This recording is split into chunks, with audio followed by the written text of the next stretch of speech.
Lazimnya, setan sudah ditakdirkan untuk bertempat tinggal di neraka. Meski begitu, ada setan yang justru merasa ngeri ketika mereka berkunjung ke neraka. Setan tersebut adalah setan merah alias Manchester United.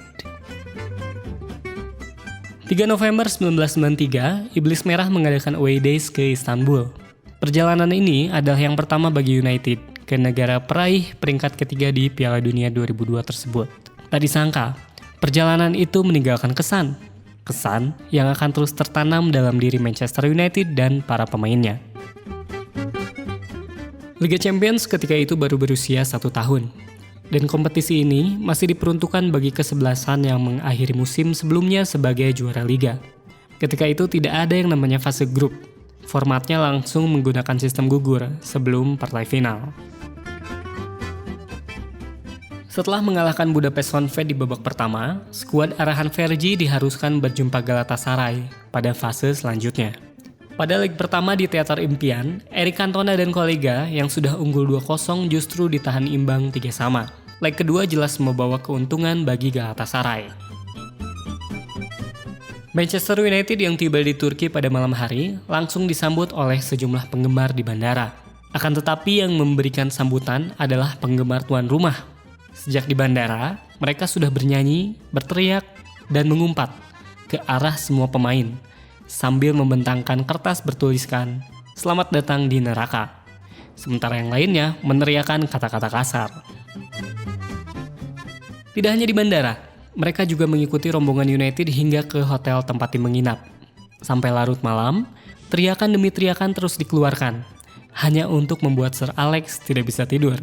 Bahkan, menurut Inside United, para pemain MU sempat diganggu melalui telepon hotel yang diambil alih para penggemar Galatasaray. Ini adalah salah satu tempat paling menakutkan yang pernah saya datangi. Atmosfernya bukan main. Para fans melakukan segalanya untuk mengganggu Anda. Bos Anda akan dipukul-pukul ketika memasuki stadion. Mereka benar-benar mengintimidasi, ujar Brian Robson yang ketika itu memasuki musim terakhirnya. Gary Pallister yang tetap ikut ke Turki meski sedang cedera, langsung merasakan sesuatu yang buruk akan menimpa timnya. Ketika masuk ke Hotel Bosporus, tempat mereka menginap, ada bellboy yang mengusap jarinya ke leher, seperti syarat akan ada sebuah pembunuhan. Sejak saat itu, ia sadar kalau kunjungan rutinnya ke Anfield masih belum ada apa-apanya dibandingkan dengan ini. Andy Mitten, penulis sekaligus penggemar Manchester United, juga mengungkapkan pengalamannya ketika ikut rombongan fans United ke Istanbul. Ia menceritakan bagaimana teman-temannya sesama fans MU berkelahi dengan supporter tuan rumah. Sekelompok fans Galatasaray mengepung bar tempat kami berkumpul pada malam sebelum laga. Mereka mengejek kami dengan makian sebelum para polisi datang dan menggiring kami ke hotel. Orang-orang berada di lantai paling atas melempari kami dengan beberapa barang. Saya terkena lemparan semangka, yang ketika itu rasanya seperti terkena batu bata. Ketika di hotel, kami pun masih diserang. Jendela kami ditembok batu serta botol-botol kaca. Jendela kamar saya di lantai 4 juga dilempari batu bata. Teman-teman kami di bawah masih berkelahi, namun tidak ada upaya pencegahan dari kepolisian. Kami datang ke sini bukan untuk cari masalah, tapi jika mereka masuk ke dalam hotel, maka kami akan melawan. Ada banyak wanita dan para pensiunan di hotel, dan saya takut jika mereka diserang, kata Mitten kepada 442.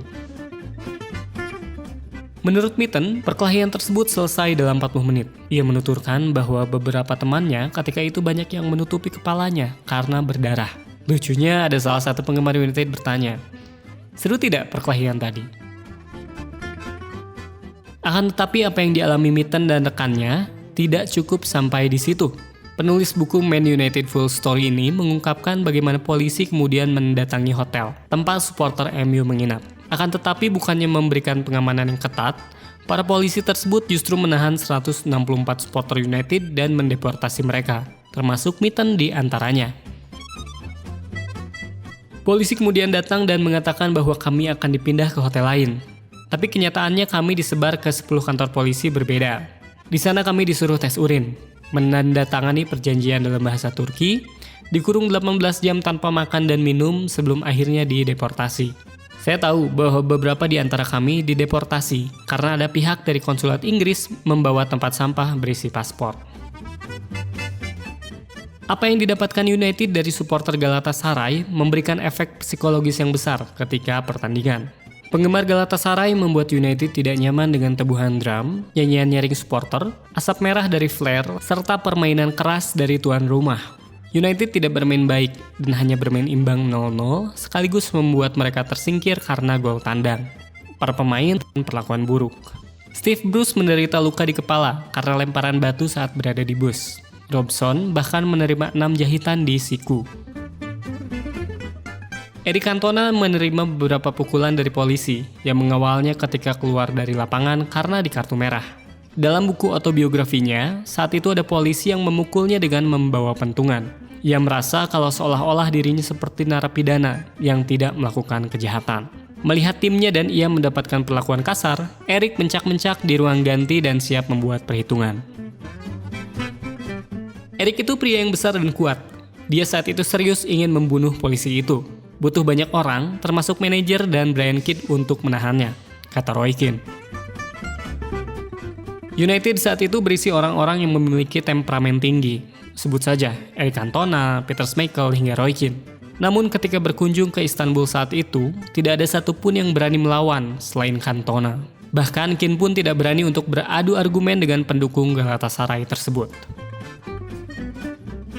Biasanya saya ikut maju kalau ada perkelahian, tapi untuk saat itu saya tidak siap.